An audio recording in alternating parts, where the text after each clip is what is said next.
And welcome everyone to a Big Ten Network summer chat with two stars from Rutgers, Geo Baker and Harper Jr. And look, you guys got to the NCAA tournament. Really should have gone the year before. There wasn't a tournament. You won a game. You almost won two games. You really gave Houston a massive scare. And then you both decided to come back. Let's first deal with that because we haven't had a chance to talk to you since then. I'll go Ron first, then Geo. Why?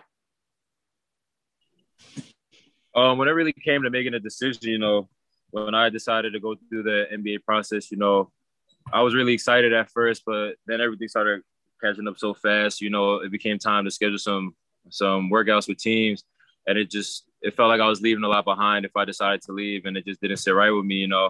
I came here to do more than what we did so far. So, when I decided to come back to school, it was really simple. I came back to finish what we came here to do, to finally fulfill Coach Pikiell's vision. I think we have a great, special group, and I just wanted to be a part of it for one more year. Geo, your turn. Yeah, kind of what Ron just said. We have bigger goals than just winning one game in the NCAA tournament. I just felt like we fell a little short last year. And then I just think about Rutgers. I think about the university. I think about the people. I just think about the place, and, it's just a special place. So I don't think that, myself or Ron were in any type of rush to, leave such a special place. Like Ron said, we have a really great group this year. So, just excited to chase after it one more time. Yeah, so let's dive a little deeper into that because there was a chance really almost this entire team could have come back in terms of the core. And I get it, with Jacob Young, Montez Mathis, and Miles Johnson. They want to do something different. Go ahead. I wish them well. But they decided to do that. So you guys are with Paul, okay, are the sort of the core guys that came back, from this last season. You're there. I'm not. You tell me, what are you seeing losing those three veterans that those pieces are right there for you guys to pick it right back up where you were last year? Yeah. Go ahead, G. I just was gonna say, I think that, especially now in college basketball, transfers are just, it's bound to happen. So, every team is gonna lose good players, and then it's really just about how you react, how you reload. And I think we have great guys coming in. I think we have great freshmen. I think the young guys from last year's team have been, just had a great summer. Like, they were working the hardest I've ever seen anyone work on campus. So, I think guys are just ready to step up, and fill those roles. And that's what makes a great program. It's not just 1 year where you're a good team. It's how to, you keep reloading and just being ready to make a run at it again. Ron? Yeah, just like what Gio said, college basketball transfers are bound to happen nowadays. You see dudes transferring left and right. The transfer portal fills up every year. So it's all about reloading. And one thing I love, these young guys, they got to sit back and you got to watch Miles Johnson. They got to watch Montez Mathis and Jacob Young, and they know what we expect them to bring to the table. They're not going to leave anything short. And those guys really worked hard this summer. We had a change in the program and how we did things off-season wise. It was a lot of individual work, and all of those guys are really going at it, and they're real hungry to earn some playing time or in minutes. And they just want to be out there to compete, and they want to win. And, that's the kind of people we want. So look, I don't think offense is going to be a problem because the two of you can light it up. You can stuff that stat sheet. But all three of those guys definitely had a big role in your team defense. What have you guys seen in the summer workouts in terms of these younger guys that you think can step up defensively to fill that gap? Gio? Yeah, guys are just hungry. Guys are hungry. I think, at this point, people understand that, Rutgers basketball was built upon defense, rebounding, the little things. And, we've been trying to explain a lot, me and Ron, is that, just be great in your role. If your role is to get stops, is to make the hustle plays, do little things, that's perfect. That's what every team needs. So, we just really preach that. And I think the guys have really, just taking that, they really accept that. And, they're just ready to work and, ready to do all the little things. And they understand that when you do the little things, then the big things come right after. Ron, give me a couple of names. Oh, yeah, just like Gio said, Rutgers basketball was built up off of defense, and that's kind of how we made our identity. And, even though we've been better at scoring the ball every year since I've been here, we've always tried to play defense. We always worked our hardest on defense. And these young guys are really ready to defend. You know, Mawad Mag is one of the best defenders I've ever gone up against. And I have the privilege of going up against him and Jalen Miller in practice. And Jalen Miller's another guy. He'll pick you up 94 feet and turn you a million times. And Cliff, you know, he's just blocking shots, all of that. You know, people talk about like Miles can block shots, but Cliff can do it too. And these young guys are really hungry and they want to play defense. And they know everybody can't score 20 points a game. You know, we talk to the young guys, you know, just like Gio said, being a star in your role. Every championship team has people that are stars in their roles. Like Baylor had dudes like Mark Vital and their big men. And, you know, we just try to put that on our young guys. You know, just be a star in your role and control what you control. And, you know, we're gonna have a great year. Yeah, and I should have mentioned Cliff. That was my omission there. Last two things. One, Gio and Ron. Start with you, Gio. You've been outspoken. I love that you have given a voice, not just to yourself, but to other athletes to speak out on a number of issues. And one of them is NIL. And you were a big proponent of that last spring. It's here. People are taking advantage of it.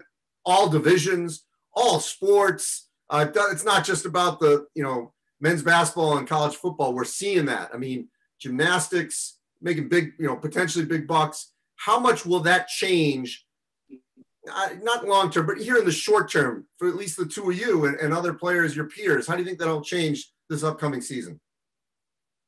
Yeah, I mean, I think it'll be different for every person. You know, the good part about NIL is that people get to show their individuality. You know, you don't just look at people as an athlete. You get to see, you know, the personal side of them, you know, what they may do to make money or, you know, help people, honestly, you know, just to do little things like that, you know, see what they'll attach to their name.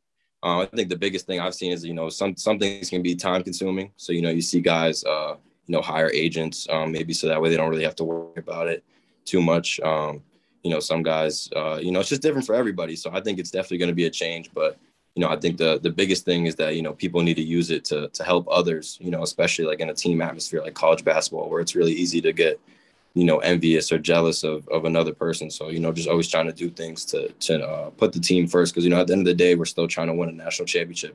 You know, our end goal isn't to make money. Our end goal is to win a national championship. So, you know, we always got to keep that in mind. And but yeah, I think it's something that's really cool though, that guys just get to show their individuality. Ron?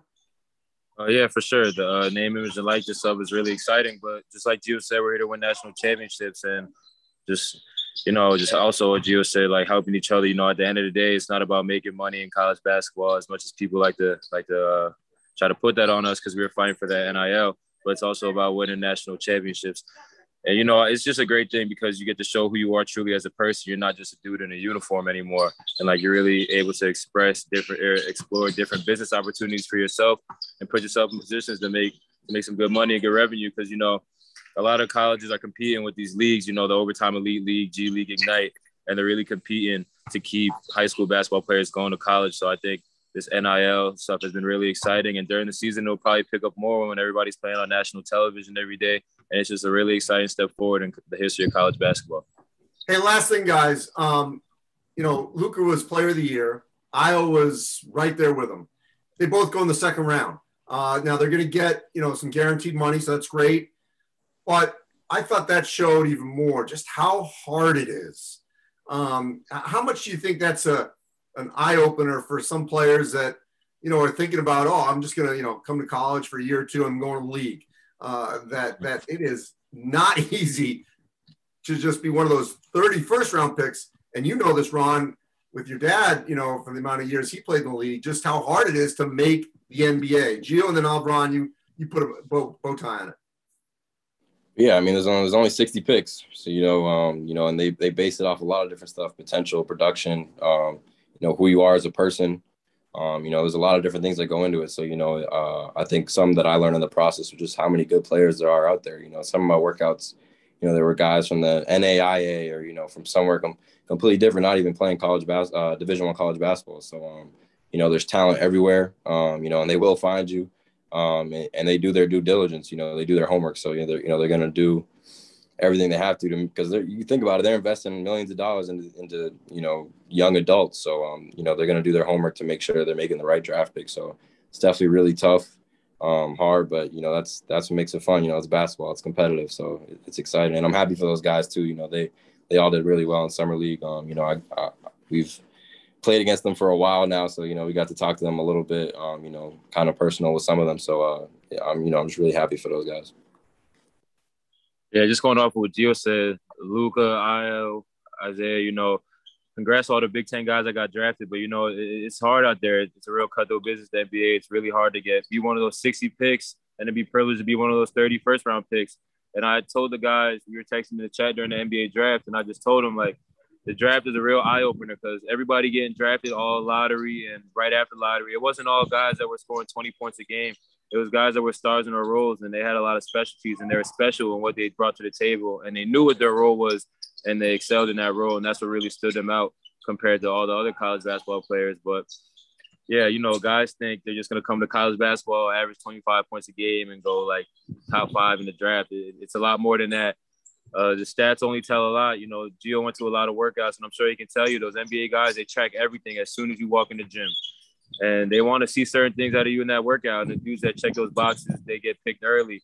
And, you know, it's just like Gio said, it's a factor of a lot of things, potential, production, and your personality, too. They want to know they're getting a good person. They want to know who you are off the court, who you hang out with. And just like, you know, they're investing money, investing millions of dollars in you.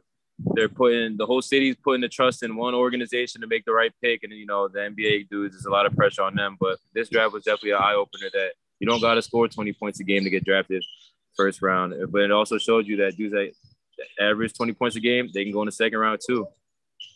Yeah, Davion Mitchell's a great example of that. You know, not a star, wins a national championship, great defensive player of the year.